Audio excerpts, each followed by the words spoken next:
L'année dernière, on avait fait une vidéo sur la défaite de Dominic Thiem au premier tour, la défaite surprise face à Pablo Andujar.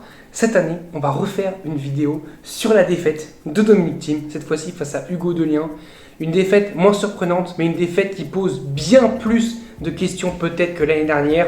Dominic Thiem reviendra-t-il au plus haut niveau? Dominic Thiem est-il vraiment finito, comme certains disent, ou peut-il revenir encore au plus haut niveau, reprendre le niveau qu'il avait en 2018, 2019, 2020, où il remporte l'US Open?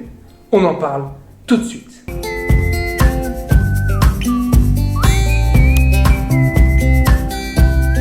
Salut à tous, j'espère que vous allez bien. Je suis très heureux de vous retrouver pour ce Roland Garros. Une vidéo par jour pendant ce Roland Garros qui sortira à 10h à chaque fois, 1 heure avant le début de la journée qui suivra. Et cette première journée a commencé tranquillement. Il n'y a pas encore eu d'énormes joueurs. Il y a eu du Zverev qui a été solide, on n'en parlera pas dans cette vidéo. Il y a eu Alcaraz qui a été monstrueux, on n'en parlera pas dans cette vidéo non plus parce que pour le moment, on va parler vraiment des surprises et des moments marquants. On ne peut pas dire que la victoire d'Alcaraz face à Londero, c'est un moment marquant. Et on ne peut pas dire que la victoire de Zverev face à Ofner, c'est un moment marquant. Quoique dire qu'il l'a gagné en 3-7, ça peut en être un. Et donc, on va commencer tout de suite avec le choc de ce début de quinzaine. C'est la défaite d'Ons Jabeur.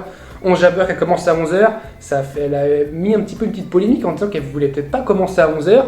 Et elle est déjà au tapis, elle a déjà perdu face à Magdalinette qui avait déjà battu, alors ok Barty était blessé, mais elle avait déjà battu Barty l'année dernière au stade du deuxième tour. Et là elle bat Ons Jabeur, elle a bien coupé des têtes mine de rien à Roland Garros.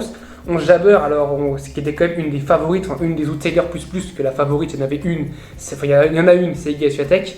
Sinon il n'y a que des outsiders on va dire, et elle était vraiment outsider plus, avec peut-être une Badoza, peut-être même encore devant, parce qu'elle avait fait un très très bon tournoi de Rome, une très très bonne saison sur terre en général, Ons Jabeur qui avait été vraiment très bien joué, mais elle n'a pas remporté un seul match sur le Philippe Chatrier. Et ça c'est un gros problème, parce que le Philippe Chatrier c'est quand même le cours central de Roland Garros, le cours principal de Roland Garros, donc évidemment, si tu veux gagner Roland Garros, bah t'as pas le choix, faut que tu gagnes sur le Philippe Chatrier, sinon bah tu peux pas espérer gagner Roland Garros, sachant que maintenant que tous les quarts sont sur Chatrier, donc tu joues quart, demi, finale sur Chatrier au minimum, et quand tu es une joueuse comme Ons Jabeur quand même assez réputée mine de rien, tu joues quand même plusieurs matchs logiquement sur Chatrier avant le stade des quarts de finale, et déjà là on l'a vu d'ailleurs, elle a lancé le bal à Roland Garros en commençant justement sur Chatrier, en lançant justement un petit peu l'ouverture du tournoi, et en perdant, en créant déjà la surprise. Une défaite vraiment terrible, hein. Une défaite qui aurait pu se faire au super tie-break. On aurait pu avoir le premier super tie-break déjà du jour. On l'a eu au final un peu plus tard entre Karatsev et Hugo, un Italien qui a battu Karatsev au super tie-break. Alors vous savez très bien que moi, les super tie-break, je déteste ça. Couper un match en plein super tie-break, je trouve ça honteux. Sachant qu'en plus, les matchs qui allaient au-delà de 6 partout, c'était pas non plus 100% des matchs, hein. Ça devait être quoi? Ça devait être 3% des matchs maximum. Il devait y avoir, je sais pas, dans une quinzaine, je sais pas combien il y a de matchs, mais ça devait être une quinzaine de matchs environ qui allaient au-delà de 6 partout. Donc voilà, ça changeait pas grand-chose. Alors oui, il y a eu le précédent entre la demi-finale, Anderson-Isner qui a fait 26-24 et qui donc, a causé des questions, des polémiques hein, sur le fait qu'est-ce qu'on fait pour couper le match. Il y a eu cette idée Wimbledon totalement stupide de mettre un tie-break à 12 partout, qui a totalement gâché la fin de match entre Novak Djokovic et Roger Federer. J'aurais largement préféré que Djokovic gagne le match 20-18 ou que Federer réussisse à gagner le match 40-38, je sais pas. En tout cas que le match continue et s'arrête que sur un break, enfin un break confirmé. Là c'est pareil, quand on a eu à l'Open d'Australie, on met un super tie-break. À Roland Garros, on a dit oh, ok, nous on reste fidèle à la tradition du tennis. Il faut avoir 2 jeux de plus, on va dire, pour gagner le 5e set ou le 3e set chez les filles. Et bah là, ils ont fait uniformisation. Tout le monde, maintenant, a un super tie-break. Donc un tie-break en 10 points, voilà, c'est ça, un super tie-break à 6 partout. Et donc on aurait pu l'avoir sur ce Ons Jabeur Magdalinette. Ça n'a pas été le cas. Mais ça reste un énorme choc évidemment pour le circuit féminin qui va avoir un tableau qui s'ouvre, mine de rien du côté d'Ons Jabeur. Il y a peut-être une Raducanu.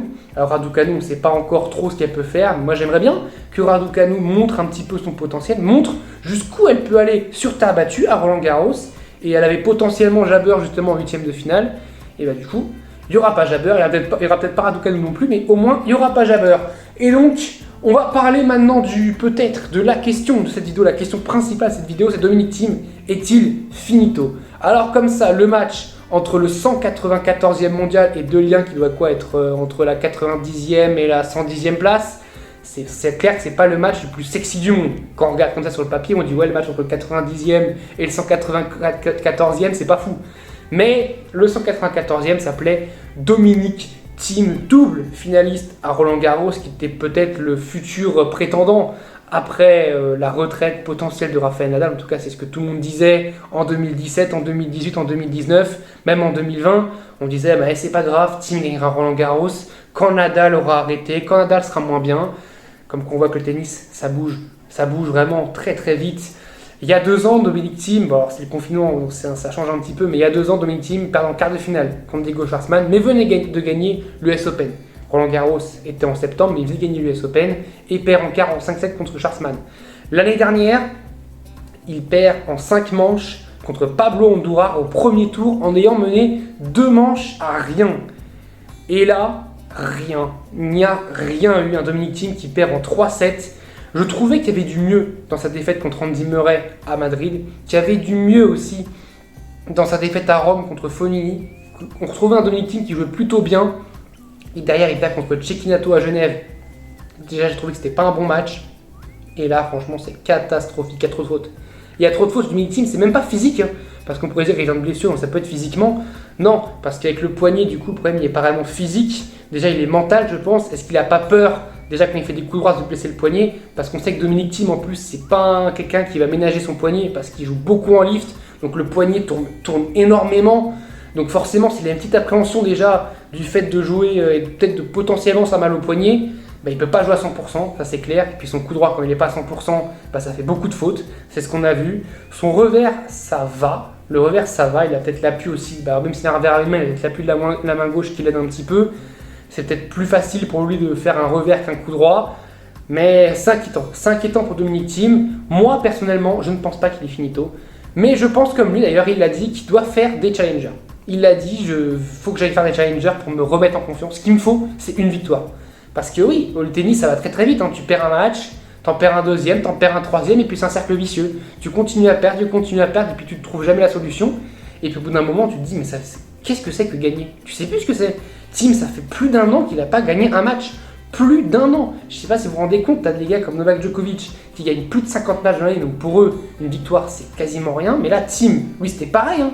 Il y a 3-4 ans, gagner 50 matchs dans l'année, gagner, c'est la routine. Là, maintenant, il ne sait plus, on dit, il ne sait plus comment gagner. Il n'a plus cette, ce savoir de la victoire, il ne sait plus comment faire. Et c'est inquiétant, c'est très inquiétant parce que ça peut durer. Et c'est pour ça qu'il faut qu'il aille jouer en challenger. Je ne sais pas si la terre battue, déjà, c'est une bonne idée pour jouer en challenger, peut-être aller plus sur du dur indoor ou du dur. Pour lui, ça pourrait être peut-être un petit peu mieux parce qu'il y aura moins à lifter que sur terre battue. Je pense que la terre battue, c'était peut-être, même si c'est sa meilleure surface, c'était peut-être la pire pour reprendre. La terre battue, c'est souvent la pire surface pour reprendre quand tu as une blessure parce que physiquement, c'est compliqué. Mais là, c'est lui pour son poignet. Le poignet, il faut lifter. Et sur terre battue, on sait que le lift prend beaucoup mieux que sur les autres surfaces. Et donc, évidemment, il faut plus préconiser le lift. Demander à Rafael Nadal pourquoi il a remporté 13 Roland-Garros. Donc, moi, je crois encore énormément en Dominic Thiem. J'ai envie d'y croire et j'y crois. J'y crois très fort. Je pense qu'il va revenir, mais il faut que ça prenne du temps. 2022, il peut quasiment déjà le foutre à la poubelle, on peut le dire, il peut quasiment le foutre à la poubelle, mais il peut essayer de revenir pour revenir en 2023. C'est-à-dire commencer à gagner des matchs, prendre de la confiance en challenger, on s'en fiche, on ne le jugera pas hein, s'il joue en challenger, hein, c'est pas la honte. Hein. Andy Murray a joué en challenger, il y a eu du Wawrinka qui a joué en challenger. Quand tu reviens, tu as besoin de jouer peut-être des catégories inférieures, et ces challengers-là existent pour que ces joueurs-là puissent revenir au sein de catégories inférieures. Il aura des wildcards évidemment. Hein. Si par exemple le challenger de Rennes, s'il veut jouer au challenger de Rennes, Rennes va pas refuser Dominic Thiem. Hein. C'est sûr qu'un challenger ne peut pas refuser Dominic Thiem en termes de, de billetterie. T'amènes Dominic Thiem, t'amènes de l'argent, ça c'est sûr, pour un challenger. Mais là maintenant pour les tournois ATP, je me demande vraiment s'il aura des wildcards. Donc il n'aura peut-être pas le choix de jouer en challenger de toute manière. Et on va parler de nos petits Français, notre petite Française. C'est pas foufou. Déçu mais pas surpris, c'est ce que j'ai mis parce que le résultat est décevant. Mais on n'est pas surpris, on va pas se le cacher. On n'allait pas avoir les 6 Français aujourd'hui qui jouaient, qui allaient gagner. 6 Français, quand je dis 6 Français, c'est Français et Françaises. C'est pas étonnant. On a eu la très belle victoire de Grégoire Barrère contre Taro Daniel. Vraiment très très belle victoire parce qu'il est mené 2-7-1. Il prend 6-0 dans le troisième. Après, comme je le dis, hein, quand tu gagnes un 7-6-0, souvent c'est compliqué. Et le set d'après, très souvent tu le perds d'ailleurs. Alors à part quand t'es un Rafael Nadal, quand t'es un Djokovic, quand t'es un joueur de top niveau. Mais quand t'es un joueur comme Taro Daniel, quand tu gagnes le troisième 6-0, et bah derrière, il faut se remobiliser, continuer à faire l'effort. Et Barrère, il a très très bien fait l'effort. Il a bien saisi sa chance. 6-4 dans le cinquième. Bravo à Barrère. Hein. Dans un cours 14 en feu. En délire, de toute façon, le cours 14 est absolument dingue. Hein. C'est vraiment pour moi peut-être le meilleur cours. Enfin, c'est le meilleur cours annexe, ça c'est sûr, en termes d'ambiance. Mais même en termes d'ambiance tout court, peut-être l'un des meilleurs cours de Roland Garros. Hein. Parce que le Châtrier, alors ça j'ai halluciné quand j'ai vu Clara Burel qui jouait et qu'il n'y avait personne quasiment sur le Châtrier, alors qu'il y a quand même Clara Burel qui joue. Alors oui, peut-être les gens ne connaissent pas non plus Clara Burel, mais Clara Burel c'est peut-être notre espoir française au niveau féminin. Et on n'est pas là pour la soutenir. Elle a joué la 3e mondiale et il n'y a quasiment personne. Les loges sont vides. Il n'y a personne qui est là pour aller voir Burel alors qu'elle est là, elle fait l'effort, elle se bat parce que sa carrière joue vraiment bien. Mais elle se bat, elle fait l'effort et tout. Et il n'y a personne dans le public pour la soutenir quasiment. Mladenovic, il y avait quand même assez de monde parce que Mladenovic ça fait plus vendre, je pense, que Clara Burel. Il y avait du monde, Mladenovic, c'est pareil. C'est comme un peu pour Tim d'ailleurs, petit parallèle, hein, même ils ont été ensemble, mais petit parallèle, un petit peu la même chose. Hein. Elle est en crise de confiance. Faut qu'elle aille jouer des tournois Challenger, faut qu'elle aille jouer d'autres tournois. C'est pas possible de mener à chaque fois dans un set et de perdre ce set. À chaque fois, elle nous fait le coup. Mais le pire, c'est que nous, on sait qu'elle va, on le sait qu'elle va se chier dessus. Mais elle aussi, elle le sait. Au bout d'un moment, elle le sait. Et son service, il le sait aussi. Parce que toutes ces doubles qu'elle fait, c'est pas possible. Vraiment, Mladenovic, j'adore Mladenovic. Hein. Mais c'est pas possible. Faut qu'elle joue en challenger.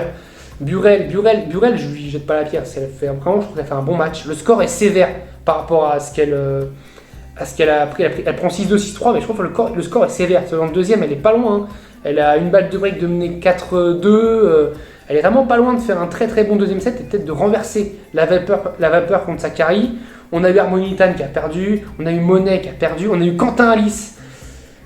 Un peu déçu de Quentin Alice hein, qui perd 7-6, 7-6, 5-7, 7-6, 7-6, 7-6, 5-7, 7-6, 7-6 contre John Isner. John Isner dans les tie-breaks qui a verrouillé tous les tie-breaks, il n'y avait absolument rien à faire. Mais je pense que les regrets sont avant. Dans le troisième, il a moult et moult balles de break. Si tu ne les saisis pas face à Isner, t'es mort. Et Isner, tu sais très bien que si t'emmènes au tie-break, bah t'as une pression de dingue. Parce que t'es là, tu te dis, je perds un point sur dans le tie-break, je perds quasiment le tie-break. Et d'ailleurs, c'est ce qui s'est passé. Hein. Il perdait à chaque fois, il était toujours 3-0 en début de tie-break. Et puis plus rien. Et puis surtout, sur les 2 tie-breaks sur 3, Isner a servi en premier. Donc il mettait la pression sur Alice parce qu'il mène 1-0. Il a toujours mené 1-0 facilement dans le tie-break. Ensuite, 2 services pour Alice. Et là, Alice, il a la pression parce que s'il perd ne serait-ce qu'un seul point, il se retrouve très très mal face à John Isner. Voilà, donc pour les Français, c'est décevant, mais c'est pas surprenant et peut-être que demain, on aura un peu mieux parce que voici le programme de demain qui est assez alléchant avec pour la première fois la session de nuit dans cette quinzaine. On aura en premier match, Swiatek contre Tsurenko. Je vois Swiatek passer assez facilement parce qu'elle est surpuissante. Elle est au-dessus de tout le monde pour le moment sur le circuit féminin. Il n'y a pas de surprise. Si elle perd, c'est un tremblement de terre immense. C'est the tremblement de terre de la journée, il faut le dire clairement. À part, peut-être pas, puisqu'on a Diane Paris qui joue Krejcikova, tenante du titre, mais qui n'a pas joué depuis très longtemps. Donc à voir ce que peut faire Paris contre Krejcikova. Et on a peut-être un tremblement de terre si Nadal perd contre Jordan Thompson, même si je ne vois pas du tout perdre contre Jordan Thompson, et même si Djokovic perd contre Nishoka, mais ça n'arrivera sans doute pas. Sur l'Anglaine, le programme du Langlaine est splendide. On a un Anisimova contre Osaka, un match à voir absolument. Le match à l'Open d'Australie était dingue entre les deux. Alors, ok, Osaka est moins forte sur terre battue, mais ça peut quand même être un très beau match. On a Moutet, pour Corentin Moutet qui va jouer contre Stan Wawrinka, contre notre Stan, pas national hein, évidemment parce qu'il est suisse, mais notre Stan, notre voisin Stan Wawrinka. On a du Lloyd Harris contre Richard Gasquet. Ça va être aussi un très beau match parce que Lloyd Harris, faut le prendre. Et on a juste avant Kontaveit contre Tomljanovic. Attention, ce Kontaveit sur terre battue, elle n'a pas fait grand chose en ce moment. Ça peut être une petite surprise peut-être sur le Langlaine. Mais je trouve que le problème du Langlaine, parce qu'en fait, le Châtrier, tu as les stars, mais les matchs, clairement, il n'y a pas trop de suspense. Logiquement, Swiatek, Krejcikova, Nadal et Djokovic doivent gagner. Mais sur l'Anglaine, on a de vrais bons matchs. Franchement, moi, si j'avais le choix, j'irais plus sur l'Anglaine que sur le Châtrier demain, largement. Parce que ok, t'as les stars sur le Châtrier, mais les vrais matchs, ils sont sur l'Anglaine. Sur le Simone Mathieu, donc, qui est diffusé sur Amazon, on a Dodin contre Petkovic, à voir ce que va nous faire Océane Dodin. Cameron Norrie, un joueur que j'adore, un joueur un petit peu sous-coté, je trouve, qui fait vraiment une très belle saison depuis 2021, il joue vraiment très bien. Il paye pas de mine, mais il joue vraiment très bien. Moi j'adore les Britanniques, de toute façon, avec Andy Murray évidemment en chef de file, contre Manuel Guinard, la wildcard française, à voir ce que Guinard peut faire. Je connais pas du tout, honnêtement, je connais pas du tout Guinard, donc ce sera peut-être le premier match que je verrai de sa vie. Contre Cameron, parce que je verrai ce match qui pour moi peut être très intéressant. On a Noskova qui sort des qualifs contre Raducanu. Comme je le dis, j'ai des attentes sur Raducanu et j'espère vraiment qu'elle va faire du très bon boulot. Et on a en dernier match, et je pense que ça Amazon a dû mettre le pactole pour l'avoir, Benoît Paire contre Ivashka. Que demander de plus? Benoît Paire potentiellement à 18h, c'est peut-être le rêve pour tout le monde. Le rêve, prendre ton apéro en regardant Benoît Paire, c'est comment rêver de mieux? En tout cas, on se retrouve dès demain. On se retrouve dès demain pour parler des matchs qui s'est produit. Je vous dis salut à tous, bon match à Roland Garros, profitez bien, profitez de cette quinzaine, portez-vous bien.